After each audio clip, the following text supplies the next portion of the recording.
Welcome back to the SportsMax Zone. It's time to talk cricket.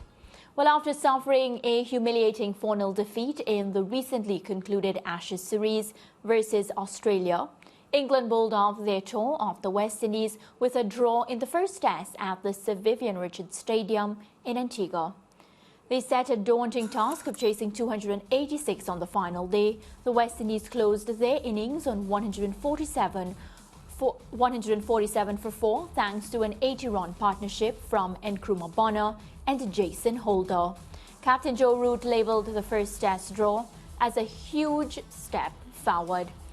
Now, former Windies test player Carlos Brathwaite says that England's refusal to end the match earlier was disrespectful, and this should give the Windies an extra incentive to push for a victory in the second test. This is what Carlos had to say. If I were a senior player in the West Indies dressing room, I would have found it a bit disrespectful that in the last hour, with 2 set batsmen playing as they were and the pitch offering nothing, England still felt they could get 6 wickets going all the way down to 5 balls left. They, West Indies, should be thinking we have 2 tests now to prove we are better than England think we are. Well, joining us now to review the first test and the comments made by Ricky Brathwaite is cricket expert Fazeer Mohammed. Faz, welcome.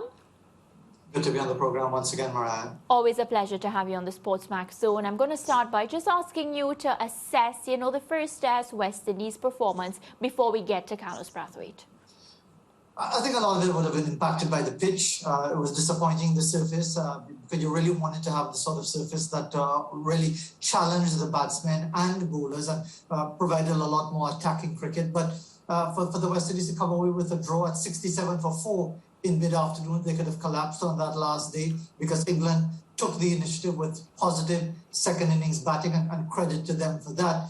So in the end, I think both teams will look at points along the way where they probably could have done better, and I'm sure they'll be looking at the fitness issues as well with Mark Wood for the West Indies. The issues of form with someone like Sharma Brooks will be a concern. But at the end of the day, there will be a measure of satisfaction, but very guarded, because the pitch really took away a lot of the competitive edge from that encounter. Yeah, and Coach Phil Simmons speaking after, he said that, he hopes that when they play in Barbados, they get a little more out of the wicket and it will make for a better test match. How do you rate his comments, or, how do you assess what he said? I think it's spot on, because it really benefits no one, Mariah, if you have a situation where you can just block whole day. Sure. So that takes nothing away from whether it's an Nkrumah Bonner or anyone else, because that's his style of play, and he was able to acutely. You've got Zach Crawley getting runs as well, and the first one is Johnny Bairstow, who's a much more attacking type player. We also saw a number of catches put down and half chances missed by the West Indies in the slip cordon. So they're good to be. Getting back to your specific issue of the pitch, I don't think anybody wants to see that type of cricket because it is really not a spectacle. We have to remember that Test cricket, for all this talk about it being more important than losing a battleship and all of those age-old references to it being like a war and so on, it is competitive, but it can really be competitive in a watchable sense when you see batsmen being challenged, when you see batsmen responding in an attacking manner, and not basically deciding, well, look, I could really put down anchor and bat all day, even if the scoring rate is less than 2 runs per over. I don't think anybody wants to see that. Yeah, definitely more exciting that way. Well, Faz, we're going to move now to Carlos Brathwaite and his post-match analysis, where he said he felt as if England disrespected the West Indies when they played all the way up until 5 balls. Your assessment of Carlos Brathwaite's statements? I know it will always be said that, we West Indians are too sensitive, that we make a big deal out of everything. But it was disrespectful. It basically said that Joe Root felt that with 6 balls, he could get 6 wickets, Indian wickets. And it's not the first time that they've done this, either by openly stating so or by inference. We recall famously Colin Grave, their CEO, said that heads would roll if England came away from a West Indies tour with just a draw. They lost 1-0. And there's even after all of these years of nearly 50 years of only one Test series victory, they still come here behaving as if they are one of the best teams in the world, and the record shows you that they are not. So they would come here and they would ask the same stupid questions all the time. Are you losing all of your players to basketball? Are you losing all your players to American sport? The same nonsense every 4 years they come with. So it's no surprise really that they would come here with the attitude that the West Indies are easy meat, notwithstanding that they were beaten the last time they were here, and indeed the last time they won here was 2004. Yeah, so the narrative coming from Carlos Brathwaite then, Faz, I would suspect you may agree with him that the West Indies need to go into their dressing rooms and pump themselves up to show England that they need to show the Caribbean side more respect. Well, no matter what the West Indies do, they will not show us that respect. The 5 years ago, I'm forgetting, 2019, 3 years ago, the West won by 300 runs and change. The next test match, the West Indies won by 10 wickets. And because the West Indies lost the third test match, it was all about Mark Wood and the greatest spell of fast bowling seen by an Englishman since the invention of the cricket ball and all that sort of thing.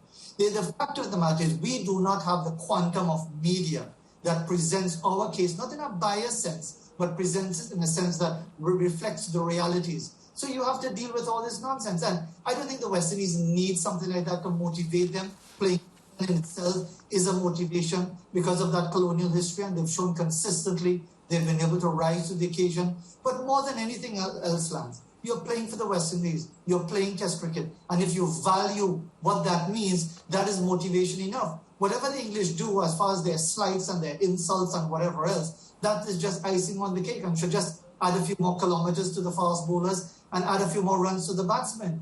Again, it sounds easy to say it, but they have to make it happen.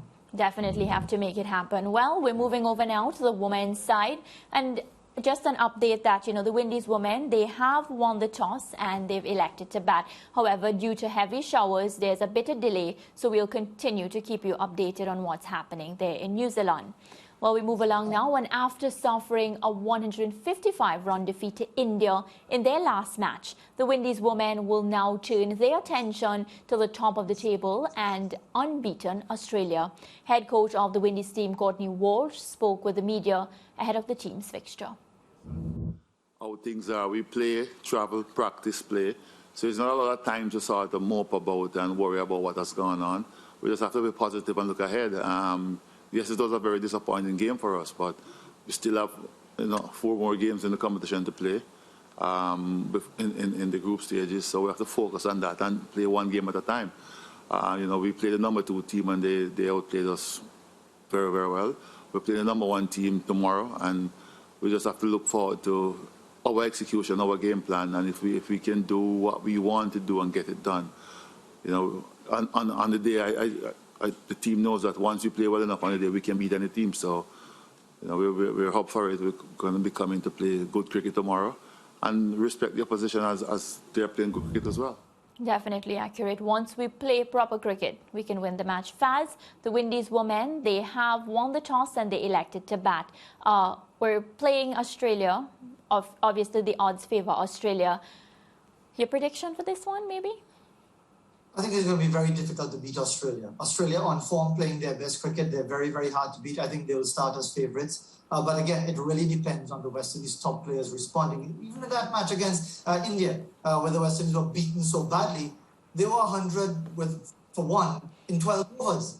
So they were up with the required rate. But again, it's sustaining that effort all the way through in that match against the Indians. So, we're talking about a team that has already exceeded expectations, beating New Zealand, beating England. England have lost again, 3-3 for them, now that they've lost to South Africa as well, the defending champions. So the other teams are raising their games. Pakistan and Bangladesh have been a disappointment, though.